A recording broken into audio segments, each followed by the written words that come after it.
Founder of AtechoWeb.com. I'm here with Nomalanga Mhlauli-Moses of SuccessfulBlackWoman.com. I'm speaking fast because we need to go directly in on this Chris Brown thing. I am going to show a video of Breezy, and he has some choice words for the popos. And so if children are watching, you might want to cover their little ears. And let me share my screen with you. Go ahead, Breezy. Barricaded myself in my house. Have you seen my house? I'm gonna barricade myself in the palace. I'm not coming out. For what? I ain't did shit. I ain't gonna do shit. And it's always gonna be fuck the police. Black Lives Matter, nigga. I don't care. Y'all gonna stop playing with me like I'm the villain out here, like I'm going crazy. I'm not. You guys got me fucked up though. So good luck. When you get the warrant or whatever you need to do, you're gonna walk right up in here and you're gonna see nothing. You idiots. I'm tired of fucking dealing with y'all. Y'all the worst gang in the world, the police. And I said it. Fuck you. All right. Okay, so I just wanted to let him get his side out first. So let me just recap, and I think everybody in the known world knows what's happening right now. Chris Brown, there was a guest at his house, a lady named Bailey Curran. She accused him of pointing a gun to her head and called the police on him after she was basically reportedly asked to leave. So the SWAT team, the LAPD SWAT team and helicopter units all came to pay Chris a visit and arrested him on possible assault with a deadly weapon, I think it was. We'll go into the details. So let me share some of the articles just so we can get some of these facts on the table before we go into our thoughts about all of this madness. So according to BET.com, it was previously reported that drugs and guns were confiscated from Chris Brown's home after police obtained a search warrant. Now we know that isn't true. Well, maybe Breezy is right. The Los Angeles Times now says police discovered no weapons after a long so-called standoff with somebody with no gun with the singer. Brown was arrested on Tuesday, August 30th, after being accused of assault with a deadly weapon. This person, this Bailey Curran, accused him of pointing a gun at her when she tried to examine a piece of jewelry. Let's follow this a little bit further. The LA Times says that Chris Brown's attorney blasts the accuser, claiming fabricated allegations of a gun threat. As police continued examining evidence seized from Chris Brown's home, including security camera footage, the R&B singer's attorney insisted Wednesday on his client's innocence and requested the motives of the accuser and questioned the motives of the accuser, a dethroned, lying beauty queen. I added the lying part because she's been accused of lying. Lying and thieving. And stealing. Brown's longtime attorney, Mark Garagos, told The Times that the performer has cooperated fully with the police, and he blasted the account of Bailey, an actress and model, so-called actress and model. It's become apparent that the allegations are not just false, but fabricated, which apparently didn't mean much to the LAPD, who arrested Chris Brown, and he was held on a $250,000 bail. Brown was arrested on suspicion of assault with a deadly weapon and released late Tuesday after posting $250,000 bail. This is the house that he asked that you see. That he barricaded. Yeah, that he barricaded himself in a hours-long standoff with no weapons. All right, Noma, there it is. What do you have to say about it? Oh, I couldn't let you call that person a lady. I just have to add that. Okay, so there's a lot of moving parts here. One of the things that I picked up on was Chris Brown says, look, I'm in a palace. How am I going to barricade this? But here's the thing. If you live in a palace and you are a Black person, there's already an ongoing thought process that you don't belong in that palace, whether we want to admit it, acknowledge it, or whatever, okay? The second thing is they heard that he had a gun, and then it was reported that there were guns, not just one gun, multiple assault weapons, guns, and drugs. That's the first thing that I heard about this story. And now as it's unraveling and we're actually seeing the facts of the story, there's no gun, there's no drugs.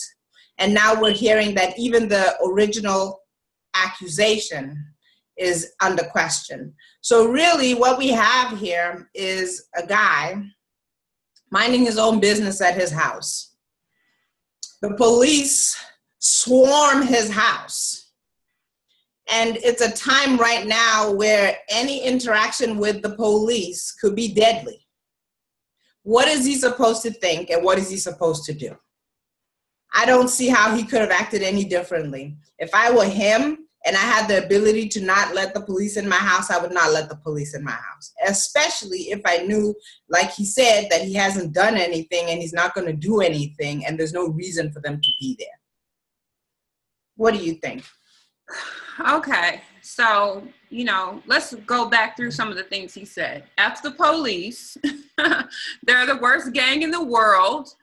And I mean, I can see why he said that, because like you said, he's minding his own business at home. He apparently or reportedly asked a so-called guest or somebody who was in his home to leave.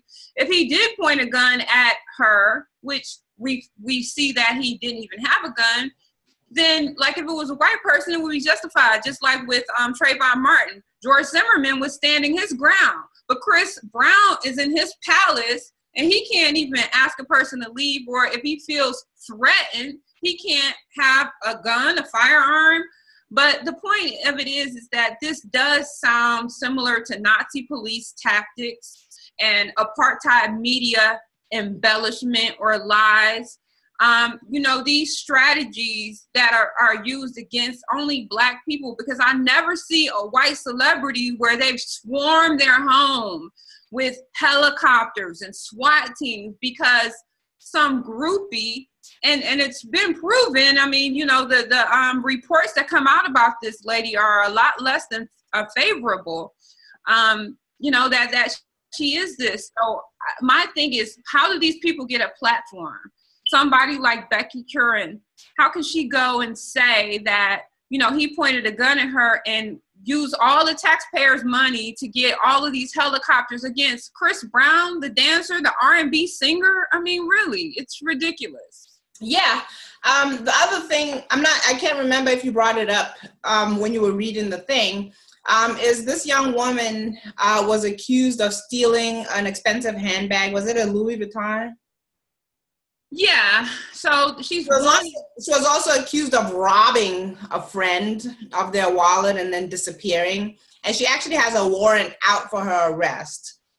Whatever title she claims she's a beauty queen of, apparently she's been stripped of it. And the organization has spoken out and said, no, we said that she is no longer a holder of that title. And we've been looking for her and she's been ignoring us because we want the title back, the sash, and the crown back.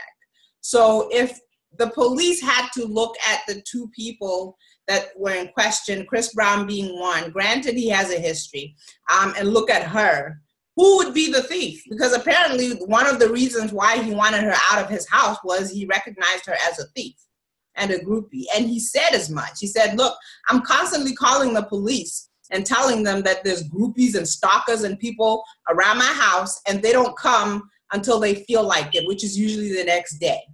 And here's this person in my house, I asked them to leave, and then suddenly I'm accused of having guns and there's a SWAT team swarming my house. Yeah, and Chris said, F the police, honey. Look, the thing that's a trip to me is that Black people, wherever we go, we're walking down the street, we're suspected of, you know, about to rob somebody. You're in the store, you're suspected of shoplifting. You're driving, you're suspected of, I don't know, not having a license or having drugs in your car. But as Black people, I think this is a sort of a wake-up call, because we never suspect that suspected white supremacists are up to anything bad. You know what I'm saying? That's just like how they let Dylan Roof come into this church. You know, again, I'm not trying to fault Chris Brown, but at the same time, as Black people, we have to at some point say, wow, it just seems like that for centuries, every time Black people get in the close proximity to white people, we get harmed. Therefore, you should be in a real protective mode. And I think also that this Bailey girl, she seems like a typical suspected white supremacist, and it appears that based on the reports that she's a liar, she's a thief, and there should be laws where she can be sued. Just like, when people said that Tawana Brawley, which a lot of people don't believe that she made a false claim, but because she was accused of making a false claim, she has to pay restitution. There should be repercussions for this, but in a system of white supremacy, we know that this type of thing is encouraged. And what we need to figure out is what can we do about it? So that's the other thing I have to say. Yeah, I wanted to bring up two other things. Well, it's one thing, but Chris Brown says in the video, that he lives in a palace. And then the other thing is he had to put up bail for $250,000. So can you imagine if this story had played out with an ordinary Black man who didn't live in a palace, where he didn't have the option of letting the police in or not letting him in, and they came in with the equipment, bashed his front door in, or even if that didn't end his life, if they had taken him in and he didn't have $250,000 to pay bail, then he'd be in jail. And the thing is, again, recent accounts of what happens once people go into custody is your life is in danger. Then the more time that passes with you being in custody, the more likely it is that you're going to show up somehow not alive. So this could have gone very, very differently.